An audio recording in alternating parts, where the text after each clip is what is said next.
saya sendiri yang gereja 5 itu bilang ya ora sah mbok arek kang besok yang wis ditiwancine bakal metu karepe dhewe.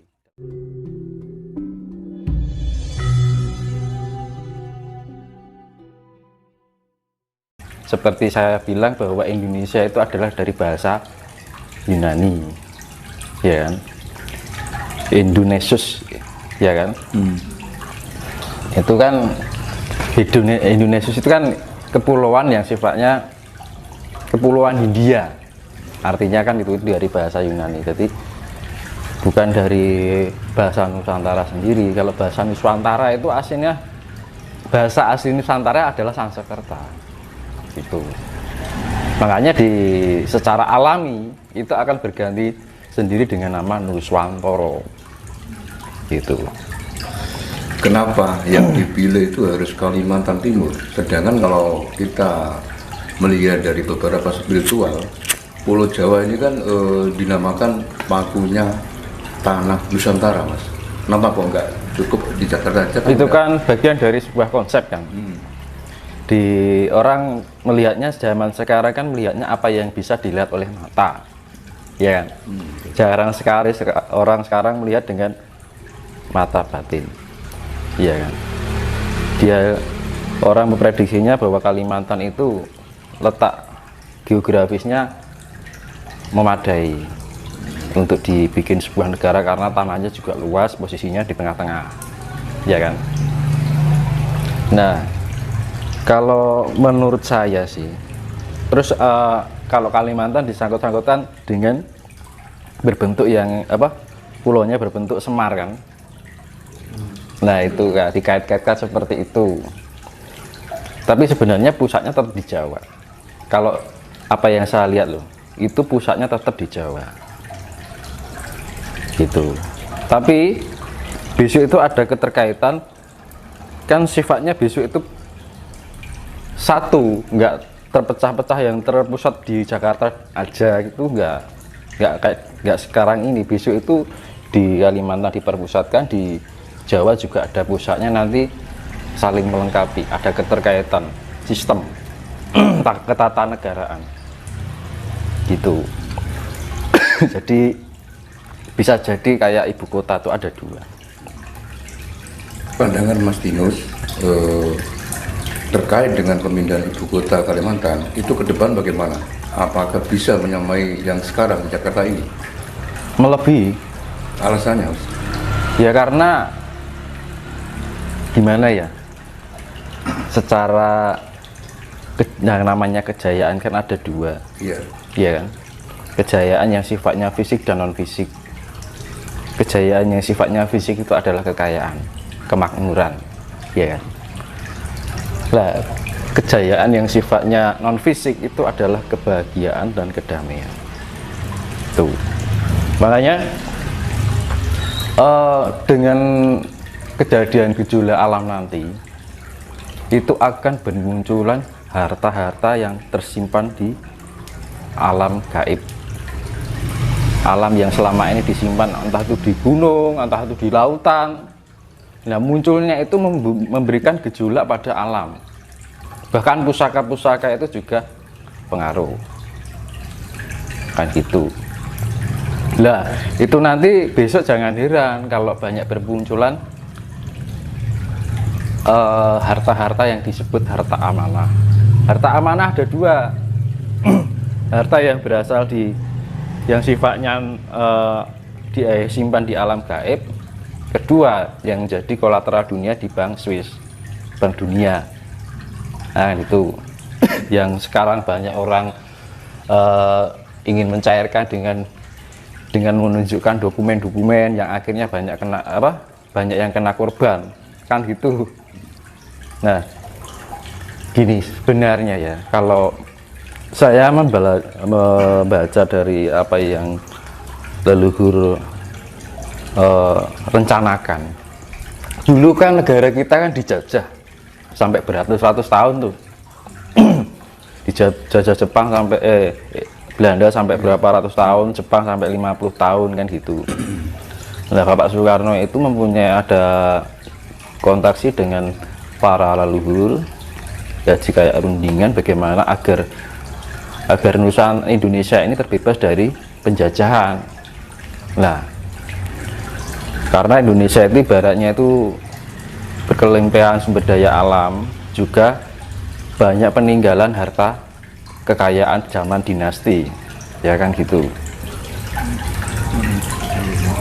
Lah, jadi kerajaan ini ada amanah itu ada yang dinasti, dari dinasti kerajaan gitu ada berapa macam.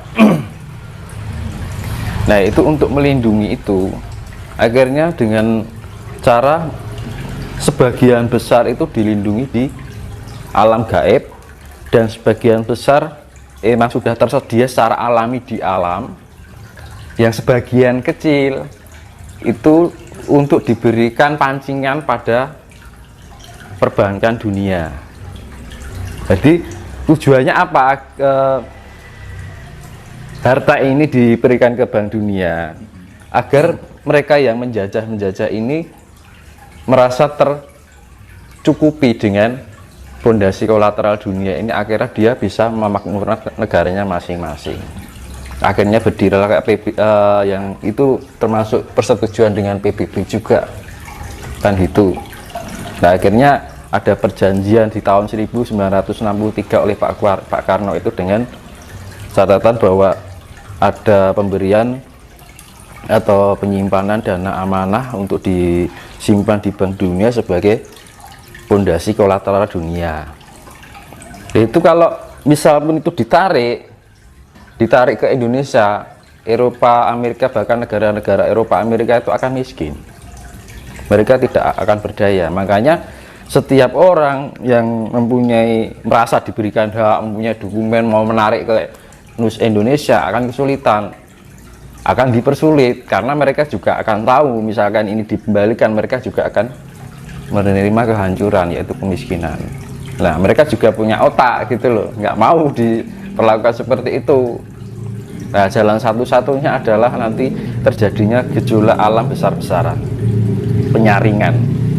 Nah, gejolak alam itu menyebabkan logam-logam mulia yang ada di perut bumi, baik di gunung, lautan, hutan, nanti misalkan kita bisa melewati selamat di peradaban yang bencana besar itu, jangan heran nanti ada bermunculan emas, logam-logam, makanya kaya nanti. Makanya yang diutamakan untuk menghadapi bencana kan sudah terjadi di mana-mana ini, tanda-tanda sudah banyak, gunung pada meletus, laut pada meluap, ya kan. Kita nggak usah mengejar harta amanah itu.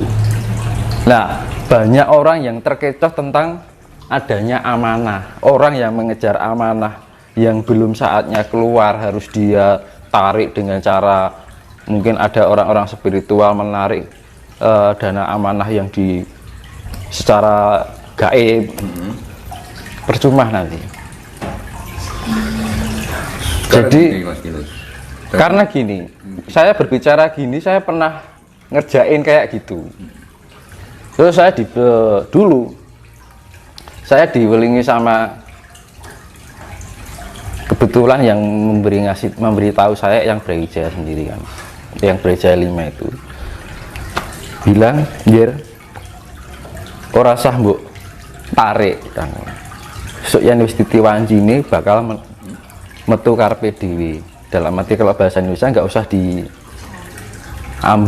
nanti pada saatnya akan keluar dengan sendirinya. Nanti kalau kita mengambil tiba-tiba jatuhnya adalah karsa, jadi keinginan, jadi timbullah nafsu itu tadi. Nah, tapi terus saya dibilangin, yang kita perlukan adalah ketenangan jiwa, ketenangan pikiran, ketenangan rasa, ketenangan dalam perilaku, segala apapun kita harus benar-benar tetap pada kendali dan kesadaran yang tinggi. Kuncinya mau hiji, sopo sing bakal selamat bakal entuk kamulyan, ning sopo sing entuk kamulyan durung mesti bakal selamat, kan gitu. Siapa saja yang ingin mencari keselamatan, dia akan mendapatkan kemuliaan di peradaban baru besok, pasti. Tapi sebesar apapun harta yang kita miliki, misal pun kita bisa mengambil harta sebanyak apapun, jika nyawa kita terancam, apa yang kita miliki hilang semuanya.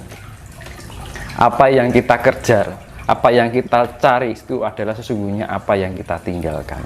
Tapi apa yang kita beri itu adalah sesuatu yang akan kita bawa. Nah, itu modal kita itu adalah, makanya saya ya nggarap itu saya berkaitan dengan jenderal-jenderal juga, anak buahnya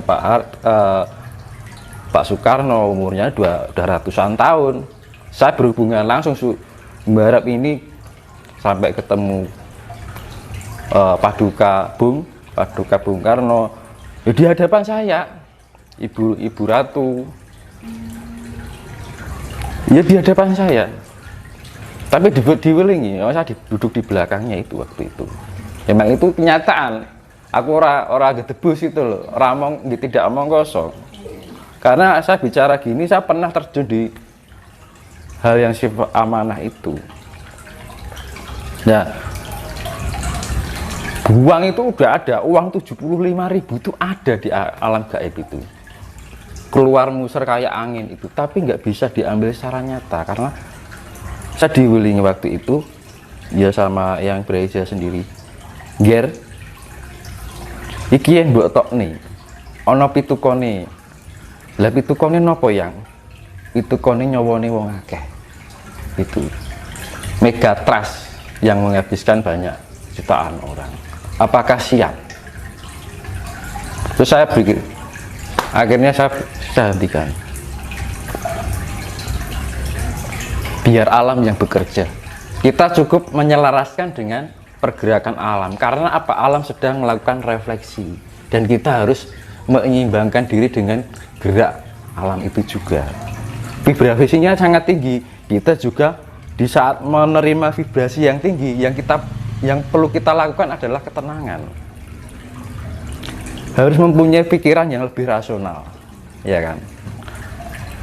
Belenggu rasa itu jangan rasa itu jangan terlalu dibelenggu oleh karsa yang namanya nafsu. Jadi lebih ketenangan hati. Tapi berilah cahaya di dalam hati kita yang namanya kasih sayang, kepedulian sama orang lain, ya kan? Masih banyak orang yang jauh lebih membutuhkan daripada kita kan. Kita lebih enak di jalan-jalan sana, banyak orang yang lebih membutuhkan, iya kan? Terus ketenangan jiwa, kita lebih self control, pengendalian diri, tingkat emosional. Nah, terus ketenangan raga, di dalam perilaku kita harus benar-benar menggunakan akal sehat. Kita mau berperilaku, kira-kira ini apa yang aku lakukan ini menyakiti orang lain atau enggak, ya kan? Kira-kira apa yang saya, itu tingkat kesadaran diri.